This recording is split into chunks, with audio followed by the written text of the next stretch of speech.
President of மலாயிகா, மலக்குமார்களின் ஜனாதிபதியை அல்லாஹ் தேர்ந்தெடுத்தார்.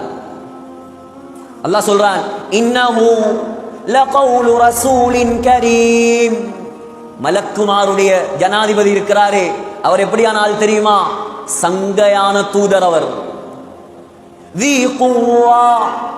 அல்லாஹ் சொல்றான் மிகவும் சக்தி வாய்ந்தவர் அவர்.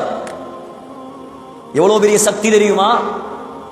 முஹம்மது ஸல்லல்லாஹு அலைஹி வஸல்லம் ஒரு நாள் மக்காவில் நடந்து போய் கொண்டிருக்கிறார்கள். மக்கால நடந்து போய் கொண்டிருக்கிறாங்க. ஹரம் இருக்குது, ஹரம். மக்கா காபா பள்ளிவாசல்ல முதலாம் நம்பர் கேட்டுக்கு பக்கத்தில் ஒரு இடம் இருக்குது, அஜ்யாத், அந்த இடத்துல பேர். அதால் போய் கொண்டிருக்கக்கூடிய சந்தர்ப்பம், யா முஹம்மத், யா முஹம்மத், முஹம்மதே முஹம்மதே ஸல்லல்லாஹு அலைஹி வஸல்லம். யாரோ கூப்பிடுறான், பார்த்தா யாரையும் காணல. ஸல்லல்லாஹு அலைஹி வஸல்லம் திரும்பி பார்த்தாங்க, ஒரு ஆள் நிற்கிறார். தலை வானத்தில் இருக்குது, கால் பூமியில் இருக்கு. புகாரியுடைய ஹதீஸ், நான் பார்த்தேன் அவரை, ஜிப்ரீல் அலைஹிஸ்ஸலாம், லஹு 600 ஜனாஹ், ஸல்லல்லாஹு அலைஹி வஸல்லம் சொன்னார்கள் 600 ரெக்கைகளை விரித்திருந்தார். எப்படி இருக்கும் சகோதரர்களே? கற்பனைக்கு வருமா? ஹரத்துல போய் நின்று நீங்க யோசிக்கணும். அடே, ஜிப்ரீல் அலைஹிஸ்ஸலாம் இறங்கின இடம் இது. ஸல்லல்லாஹு அலைஹி வஸல்லம் ஜிப்ரீலை கண்ட இடம். சும்மா இல்ல குர்ஆன். 40 கட்டத்துக்கு ஓதுறதுக்கு மட்டும் இல்ல குர்ஆன். மௌத்தானா மட்டும் ஓதுறதுக்கு இல்ல குர்ஆன். குர்ஆன் அல்லாஹ் இறக்கின முறைய பாருங்க. முஸ்னத் அஹ்மதுல ஹதீஸ் வருது, ஜிப்ரீல் அலைஹிஸ்ஸலாம் ரெக்கைகளை விரித்திருந்தார்.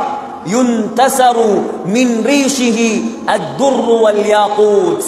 அந்த ரெக்கையிலிருந்து 600 ரெக்கைகள்ல இருந்து முத்துக்களும் மரகதங்களும் கொட்டி கொண்டிருந்ததா. எப்படியான படைப்பா இருக்கு சொல்ல தெரியாது. உலகத்தில் இருக்கிற மாணிக்கம் எல்லாம் ஜிப்ரீல் அலைஹிஸ்ஸலாத்துடைய ரெக்கையிலிருந்து விழுந்ததோ தெரியாது. கொழும்புல ஒருவர் ஒரு கல்லை காட்டினார், 130 கோடி நீல கலர் கல்லு, கண்ணை பறிக்குது, அவ்வளோ பல்ல பொலிஷா இருக்கு. எத்தனை கோடி? 130 கோடி. பெரிய மல்டி பிசினஸ் மேன். யோசிப்பாரு, ஜிப்ரீல் அலைஹிஸ்ஸலாத்தினுடைய ரெக்கையிலிருந்து விழுந்தது எப்படி இருக்கு? எப்படி இருக்கு? சிந்திக்கணும். இதெல்லாம் யாரால்? குர்ஆனை துறக்கும் பொழுது சிந்தனைக்கு வரணும். யார் கொண்ட அந்த குர்ஆன் இது? அல்லாஹ் சொல்றான், தி குவ்வா, பலமான சக்தி மிக்கவர் ஜிப்ரீல் அலைஹிஸ்ஸலாம்.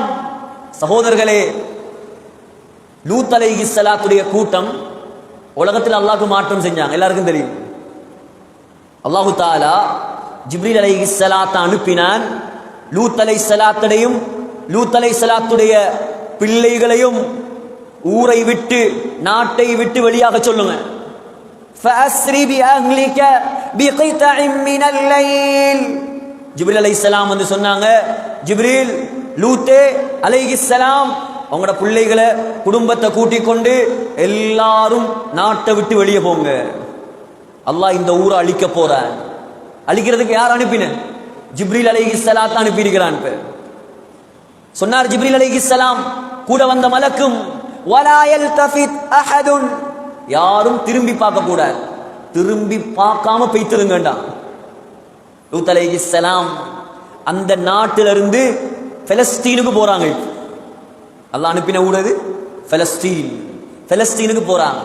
ஜிப்ரீல் அலைஹிஸ்ஸலாம் என்ன செஞ்சார்?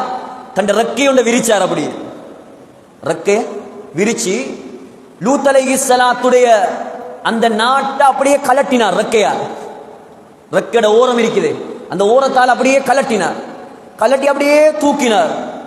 எதுவரைக்கும் தூக்கினார் என்றால், அந்த நாட்டில் வாழ்ந்த கழுதைகளும் கோழிகளும் கத்தின சத்தத்தை முதலாம் வானத்தில் இருந்த மலக்குமார்கள் கேட்டான். அவ்வளோ தூரத்துக்கு ஒசத்தி அப்படியே பெரட்டி ஒரு அடி அடிச்சார். அதால ஒரு பள்ளம் வந்துச்சு. இப்ப ஜோர்டானுக்கு போய் பார்த்தீங்கன்னா விளங்கும், பெரிய ஒரு சமுத்திரமே உருவாகி இருக்கு.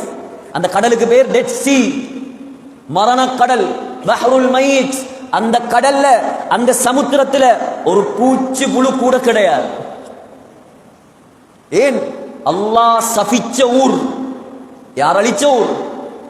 காலால் அடிச்சு பாருங்க மண்ணில் எவ்வளவு புதையும். கடல் மண்ணில் போய் நாங்க காலால் ஒரு அடி அடிச்சா கடல்ல 1 இன்ச்சு புதையுமா, 2 இன்ச்சு புதையுமா? தூக்கி அடிச்ச அடியில ஒரு சமுத்திரம் ஓஷியன் உருவாகுவதாக இருந்தால் எவ்வளவு சக்தி இருக்கணும். அவர் தான் கூப்பிட்டான், அல்லாஹ் வாங்க